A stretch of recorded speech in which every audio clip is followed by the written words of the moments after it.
So, my son has had this imaginary friend for like 8 months now, some old guy he calls Walter. And I always figured he picked up the name from a kid at daycare or a cartoon. You know how toddlers just latch onto random stuff. But last week, he's eating dinner and he goes, real casual, Walter used to sleep in my room before we lived here. And he fell down and hurt his head by the stairs, and nobody came.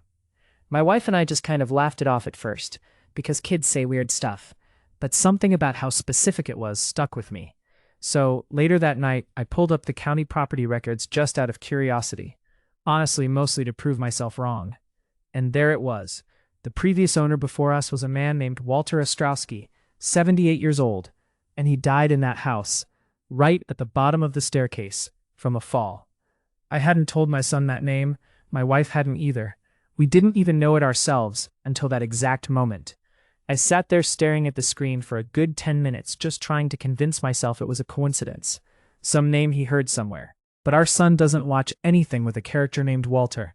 We don't know anyone named Walter. And he keeps saying it like he's remembering something, not making it up.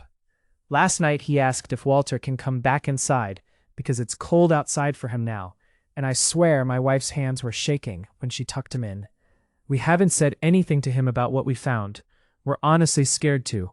Because if he already knows the guy's name and how he died, I don't want to know what else he might tell us if we start asking questions.